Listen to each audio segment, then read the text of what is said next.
Soy Alana Carrasquillo y esto es Croec al Día, el podcast.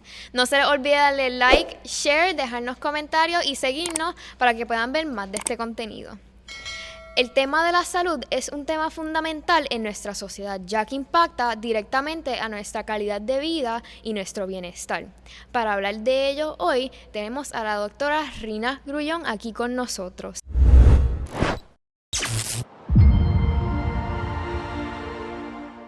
Bienvenido a Croec al Día, doctora. ¿Cómo se encuentra?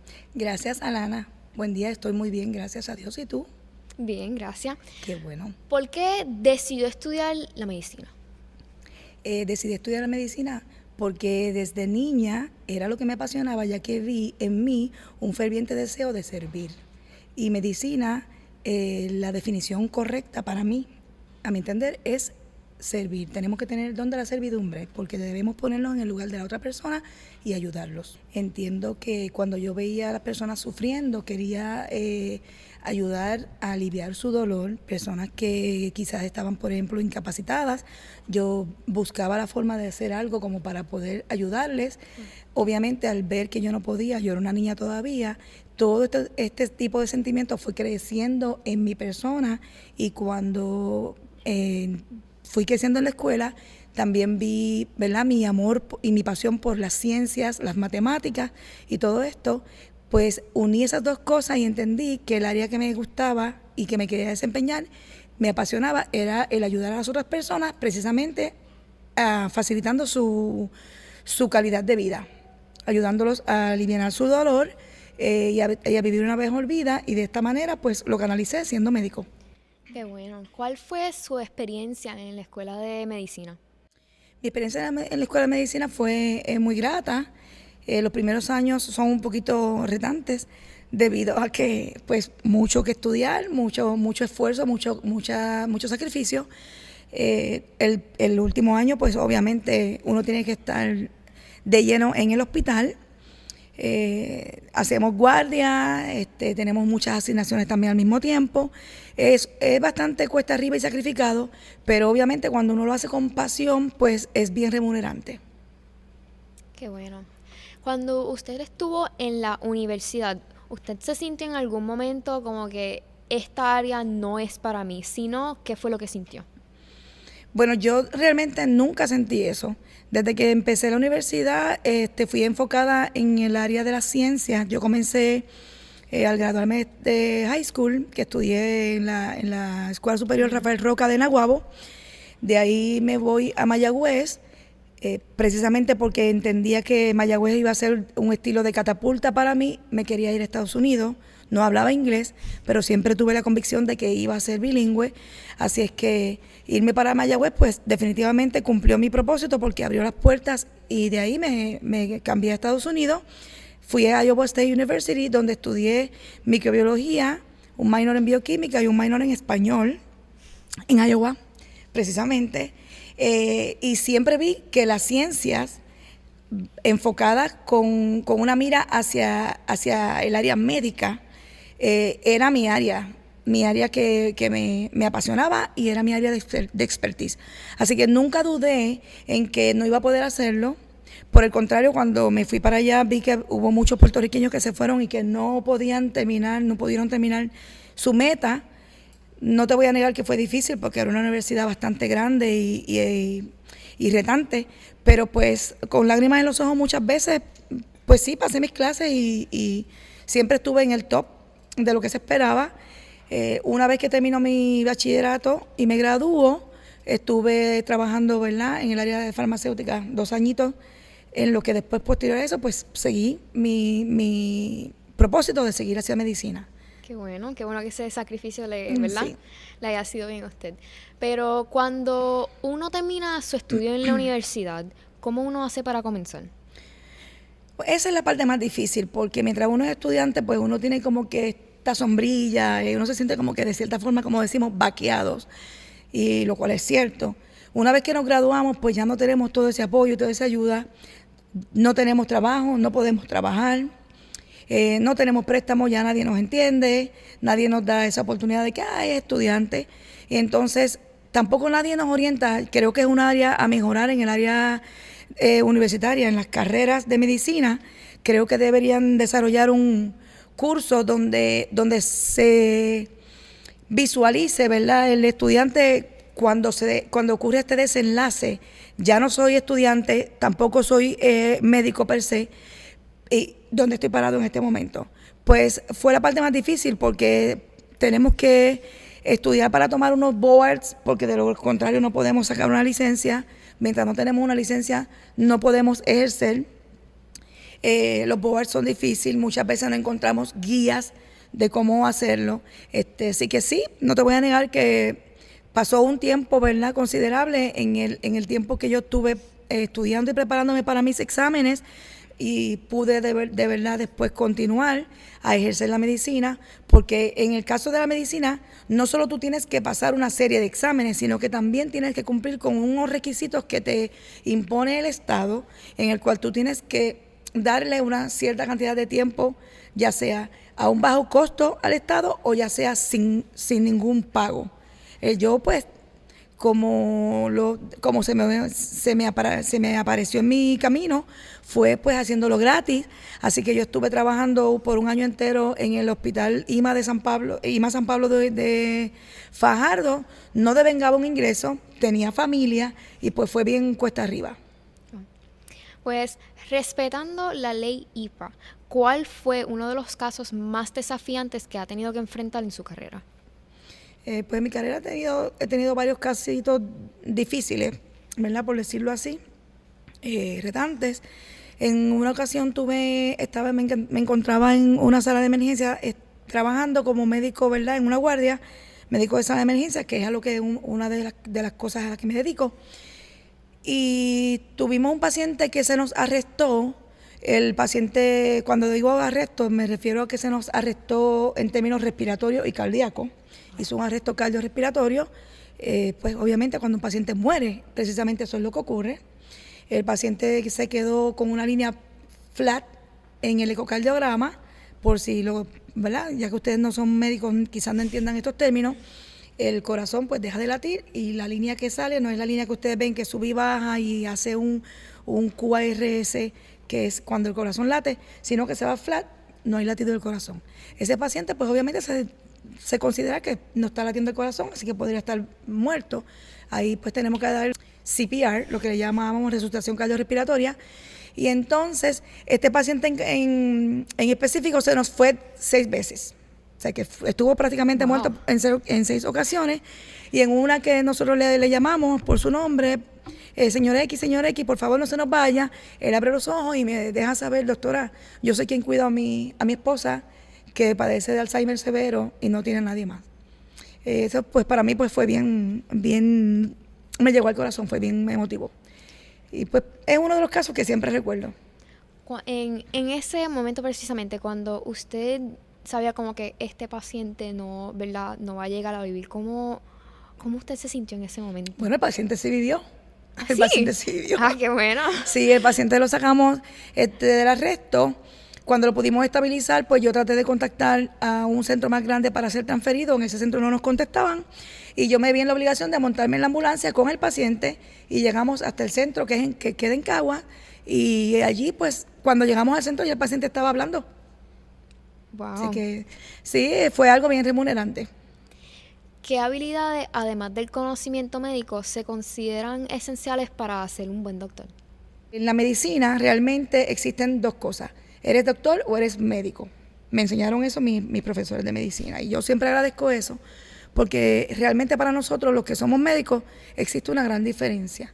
Ser médico es cuando tú tienes esa vocación, esa pasión que te remunera el tú saber que tú haces el bien por los demás. Y entiendo que tenemos que tener una serie de cualidades que tristemente muchos doctores hoy en día no las tienen. Yo considero que yo sí las tengo, modestia aparte, y por eso me siento muy orgullosa de lo que hago. Necesitamos ser empáticos. De cierta forma, pues dicen que no debemos ser simpáticos, pero yo creo que siempre tenemos que tener un pequeño grado de simpatía, pero más que nada tenemos que ser empáticos, porque tenemos que ser capaces de ponernos en el lugar de la otra persona, obviamente sin hundirnos. sin dejarnos hundir en el problema que tenga la otra persona. Pero nosotros tenemos que ser un poco psicólogos, un poco psiquiatras, ¿ves?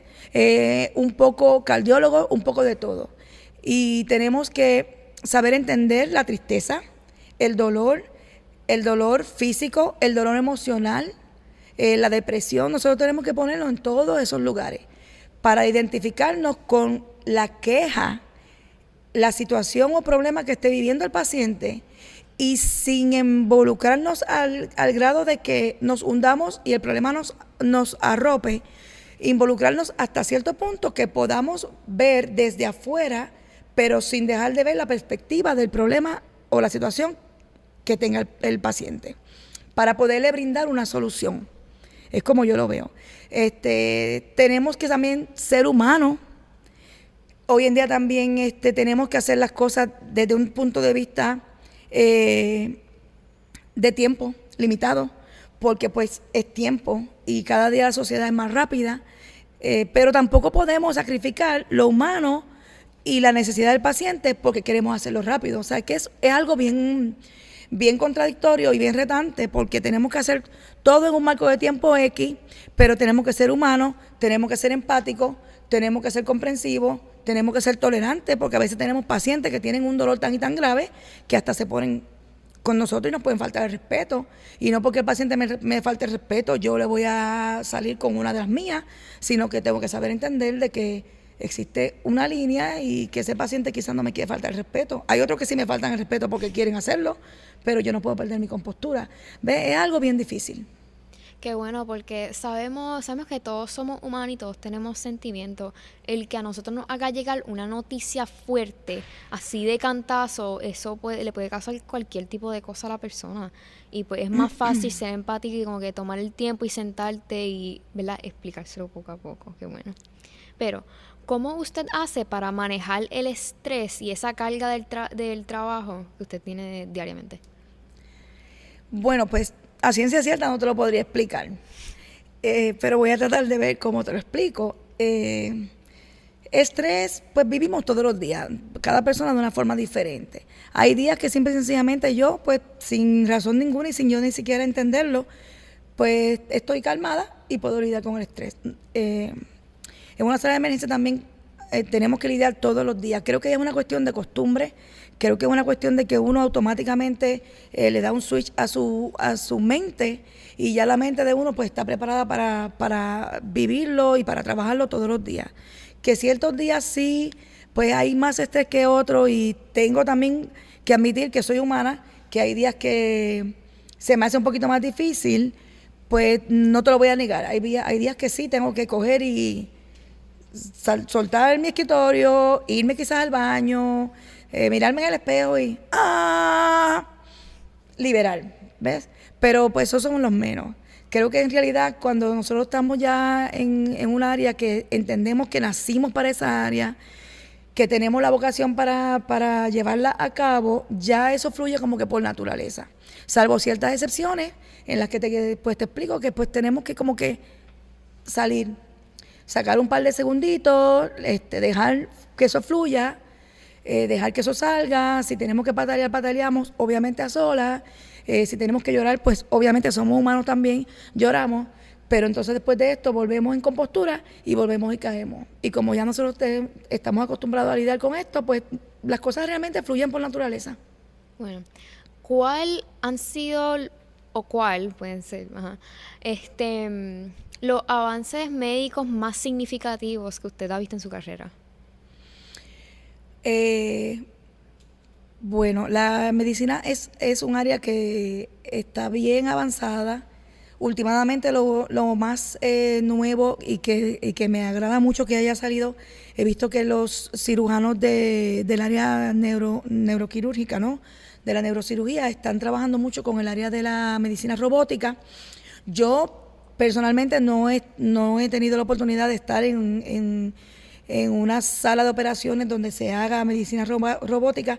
Sí tengo un paciente que fue intervenido recientemente con cirugía robótica en el área de la espalda, de problemas lumbosacros, y me sorprendió mucho y me agradó mucho porque antes ese tipo de cirugía, pues el paciente quedaba lesionado. A veces era hasta, como quien dice, la cura resultaba peor que la enfermedad, pero hoy en día he visto que esa área de la neurocirugía con robótica, el paciente queda muy bien, se recupera muy rápido y el paciente puede volver a sus funciones, es funcional y puede volver a su área de trabajo en un tiempo récord.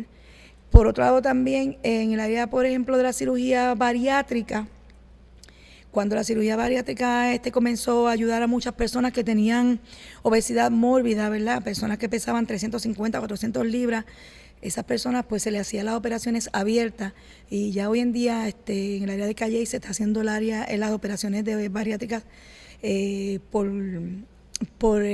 la paroscopía.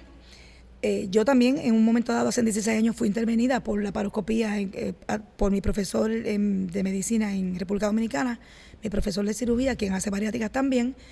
Él en aquel entonces las hacía laparoscópicas cuando aquí todavía se hacían abiertas. Entiendo que ahora en este momento él allá en República Dominicana las hace por láser, que aquí todavía no se hacen. ¿Sabes? Esos son algunos de los ejemplos que yo te puedo decir de mi conocimiento de los avances en la medicina. En el área pues, que yo me desempeño, pues yo estoy en el área de medicina de sala de emergencia y medicina de familia, que ya tengo pues también mi propia clínica. Hay muchos avances, pero pues estos son avances ya, tú sabes, un poquito más conservadores. En el área, pues, los medicamentos que van saliendo de rutina para las diferentes condiciones, como el Parkinson, que siguen cada día saliendo medicinas nuevas, medicamentos nuevos. En el área también de Alzheimer también. El área de la diabetes también, que están saliendo medicamentos que son inyectables, que ayudan para controlar la diabetes y para la pérdida también de peso con los pacientes diabéticos que tienen síndrome metabólico. Son muchos los avances y son avances que de verdad son a bienvenir, el paciente se ve muy beneficiado y a mí pues me alegra un montón porque mejoran la calidad de vida del paciente. Okay. ¿Y cómo la tecnología ha, ¿verdad?, cambiado la práctica de la medicina?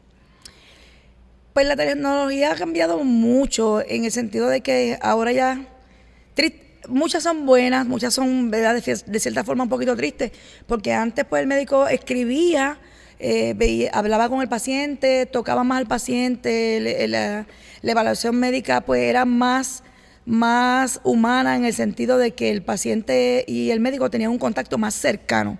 Pues ahora nosotros todo lo hacemos desde el área de medicina de récord médico, el médico está pues frente a una computadora.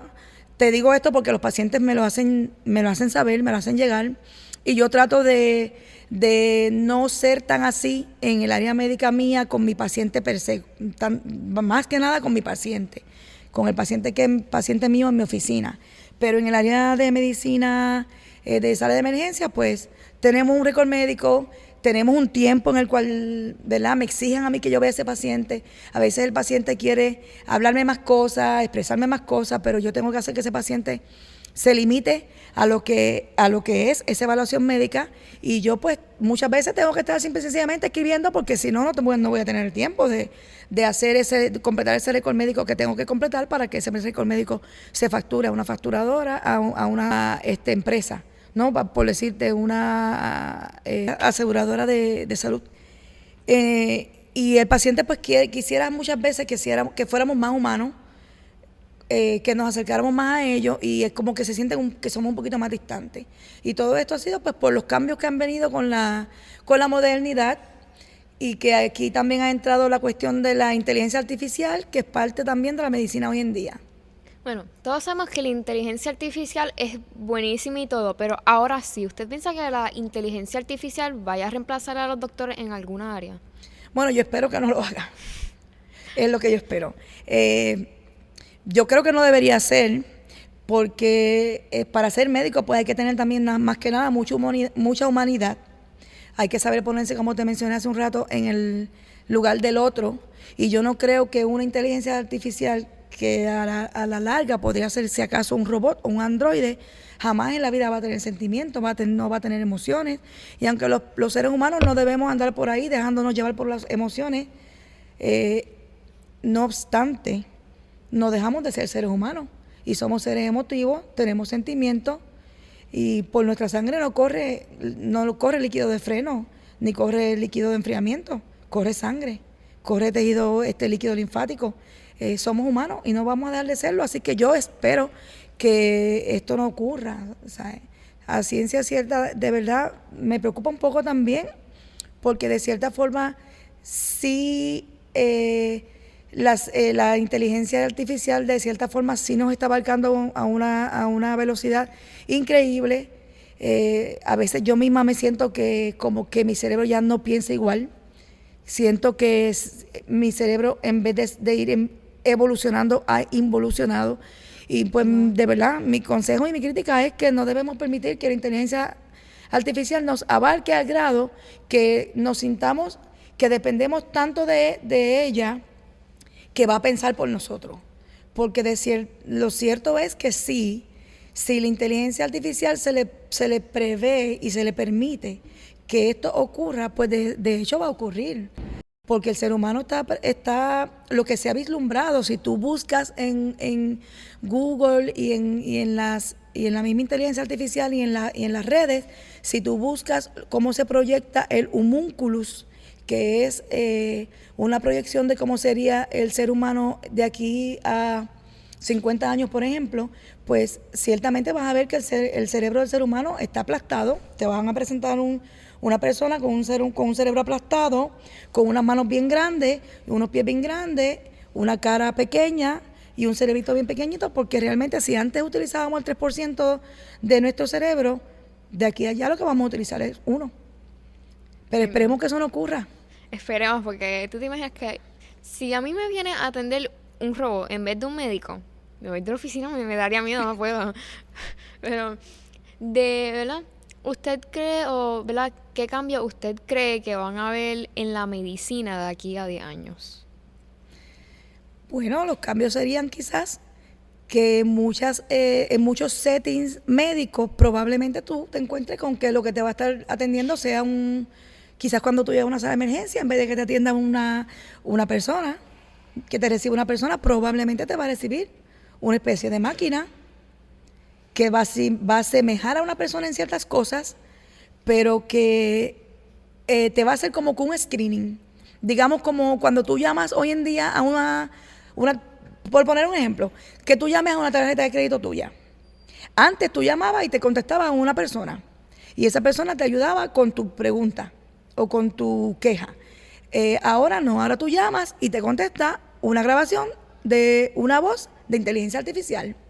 Y muchas veces se te hace bien difícil a ti poder dar al traste con lo que tú estás buscando, porque tú quieres algo en específico, pero esa inteligencia artificial te dirige hacia lo que tú no quieres y tú tratas de que te redirija y no pasa 20 minutos hasta que tú o cuelgas o logras ser dirigido al área que tú en efecto quieres cuando finalmente te contesta una persona. Yo creo que algo así es lo que va a estar ocurriendo en la medicina. Vas a llegar, te va a contestar un preámbulo una máquina androide y vas a tener que pasar quizás 3, 4 pasos hasta que finalmente vas a tener a un médico o a un profesional de la salud que te va a poder dar la ayuda, no sin antes tú primero haber visto a varias computadoras, creo yo, no sé, quizás. Esperemos que eso no pase, por lo menos por ahora.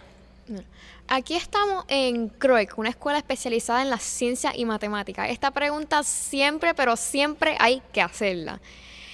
¿Qué importancia o qué uso tienen las matemáticas en su trabajo diario? Las matemáticas tienen uso en mi trabajo diario, tienen uso en mi casa, tienen uso, yo diría que hasta en el baño, ¿ok? Sin las matemáticas no somos lo que somos. En medicina nosotros tenemos que calcular dosificaciones, nosotros tenemos que saber concentraciones, ¿okay? Porque los medicamentos vienen en una concentración. Cuando yo le voy a escribir una orden, cuando yo le voy a dar una orden a una enfermera, a un enfermero de X medicamento que hay que administrárselo a paciente Y, ese medicamento hay que administrárselo en una dosificación, a una concentración, a una frecuencia, por un tiempo, y eso todo va calculado en base a una superficie de área que tiene un paciente. Esa superficie de área tiene que ver con la estatura del paciente, el peso de ese paciente, el porciento de grasa, porque no es lo mismo darle una Tylenol, por ejemplo, simple. Un ejemplo simple que te voy a poner. Las madres vienen y le dan 5 cc de Tylenol a un niño que pesa, vamos a decirte, tiene 3 años, pero el chiquillo pesa 16 libras, por decírtelo. 3 añitos, pero pesa casi 20 libras, 16 a 20 libras. Bueno, la mamá viene y según dice las instrucciones en la etiqueta de la acetaminofén, dele 5 cc. Bueno, muy probablemente a ese niño 5 cc no le va a bajar la fiebre, porque ese niño tiene un índice de grasa corporal mayor a la que un niño de esa edad tendría. Por ende, ese acetaminofén se va a distribuir en esa grasa y eso hay que tomarlo en consideración. Por ende, esa dosis hay que calcularla y ajustarla al peso e índice de grasa que ese niño tiene. Por ende, cuando ese niño viene a la sala de emergencia, nosotros entonces le damos la concentración correcta, en la dosis correcta, en base al cálculo para el índice de grasa de ese paciente en específico, y entonces la fiebre le cede. Y la mamá decía, pero es que la fiebre no le cedía. Bueno, la fiebre no le va a ceder porque usted le está dando la dosificación incorrecta. Según dice el frasquito que le dé, de tal edad a tal edad se le da tanta dosis. No es por dosis, es por volumen, por volumen de peso, por superficie de área. O sea, las matemáticas nos abarcan en todos los sentidos y las matemáticas siempre van a estar ahí. Así que mi consejo para los jóvenes de CROEC es, y una de las cosas que me agrada que CROEC tiene en perspectiva, es que las matemáticas son la razón fundamental del ser en todas las funciones de nuestra vida y en todas las facetas que hagamos como seres humanos que somos. Ya hablando, ¿verdad?, de la hora de las enfermedades y de una enfermedad tan común como la fiebre, ¿qué medidas importantes se pueden tomar para evitar enfermedades comunes? Bueno, las medidas básicas para evitar cualquier enfermedad, ¿verdad? Las enfermedades que son de tipo infecciosas y contagiosas, como por ejemplo la gripe común, que si el virus sincitial respiratorio, todo ese tipo de cosas, micoplasma. Aquí lo esencial es la higiene, primero que nada, mucho lavado de manos, que siempre tenemos que tenerlo en perspectiva. Yo no soy muy pro de creer mucho en las mascarillas, nunca lo creí, desde que cuando salió el COVID, las mismas enfermeras me burlaban porque yo no me quería poner las mascarillas y decían que yo era una doctora loca, pero a la larga, pues el tiempo me dio la razón. Las mascarillas no te protegen realmente, lo que realmente te protege es la higiene. Porque todo lo que tú tocas, eventualmente tú te vas a llevar las manos a tu boca o a tu mucosa, ya sea los ojos, a tus mucosas nasales, tu mucosa bucal, y de ahí pues la infección, el patógeno que infeccioso va a tener entrada a tu cuerpo, va a burlar una de las barreras de protección que tenemos, que son la piel y las vías mucosas, ¿verdad? Una vez que este virus, bacteria o patógeno, por decirlo así, tenga acceso a entrar a nuestro cuerpo, pues obviamente si tenemos también una deficiencia inmunológica en ese momento, nuestro sistema inmune está deficiente o un poquito bajo, pues nos va a causar una enfermedad. Así que como primera opción es lavarnos mucho las manos, tener una muy buena higiene de manos. Lo segundo sería alimentarnos bien, ¿verdad? Para que nuestro sistema inmune pues esté robusto, y esto tiene que ver también con nuestro descanso, descansar lo suficiente, alimentarse bien y quizás ejercitarse y adquirir también vitamínicos, nutrientes, minerales y vitamínicos que también nos ayudan a subir las defensas. Okay. ¿Cómo influye la alimentación en enfermedades crónicas como la diabetes y la hipertensión? Pues la diabetes y la alimentación es bien importante porque precisamente la diabetes tipo 2 viene como consecuencia de una mala alimentación. Viene como consecuencia de que la mala alimentación te va a aumentar de peso, Te va a aumentar también si aumentas, por ejemplo, las raciones de azúcares que tú deberías estar administrando a tu cuerpo, pues vas a causar, ¿verdad?, un desbalance. Ya una persona que esté en obesidad, ya sea obesidad regular o mórbida, pues va a tener que entonces tener control con las raciones de azúcares, sobre todo si son azúcares simples, ¿verdad?, como los dulces, las azúcares vanas. Este tipo de azúcar, pues eventualmente va a causar que el paciente, la cantidad de insulina que produce, cuando llega a la célula, sea resistente, que esta célula no responda, y por ende la persona va a tener tendencia entonces a tener azúcares, a nivel de azúcar alta en la sangre, porque ese azúcar no va a poder tener la capacidad de entrar a la célula como debería entrar. Según su experiencia, ¿cree que nosotros estemos, ¿verdad?, preparados para otra pandemia, ¿verdad?, como la del COVID que tuvimos en el 2020? Mira, nosotros siempre tenemos pandemia. Y sí, deberíamos estar preparados porque cada X tiempo ocurre una pandemia. Quizás no vamos a tener una pandemia de aquí a 10 años, ni de aquí a 20 años. Es muy probable que la próxima pandemia yo no la viva, ¿verdad? Pero sí se ha demostrado que cada 100 años existe algo parecido a lo que vivimos con el COVID. Porque antes del COVID se vivió pandemia con la lepra. Antes de eso también se vivió pandemia con el tubérculo de la pulmonía, que es familia también de la lepra, del tubérculo de la lepra. Vivimos pandemia también cuando vino inicialmente el dengue, no me acuerdo en qué década exactamente se descubrió el dengue, pero existe el dengue. La malaria también pues llevó también a una pandemia que fue vivida hace muchos años atrás. La fiebre reumática que también esa dejó muchas secuelas con la válvula del corazón que se afectaba, que es la válvula mitral.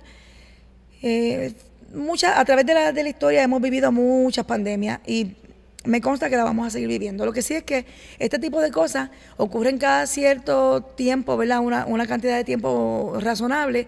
Y no te sabría decir si es que esto ocurre porque los ciclos tienen que regenerarse, así como ocurren los ciclones, las tormentas en el ambiente, ¿verdad?, en el panorama de los recursos naturales. Si te das cuenta, después de María, después que ocurrió la tormenta, el ciclón de María, y viste que todo se renovó, como que el medio ambiente, la naturaleza como que revivió, como que eso hacía falta. Pues de cierta forma como que esto también ocurre con los seres humanos y con las cuestiones médicas, es como yo lo veo. Muchas de esas enfermedades yo no las conocía, qué bueno conocerlas. ¿Verdad? ¿Qué consejo le daría a alguien que quiere estudiar medicina?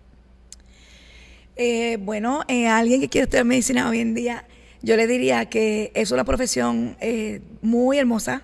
Yo me siento muy orgullosa de ser médico, me siento muy orgullosa de hacer lo que hago, sobre todo cuando los pacientes se me acercan y me tratan con cariño, me abrazan, me llegaban a veces hasta regalos, y me encuentran a veces en la calle y dicen, esta es mi doctora con mucho orgullo.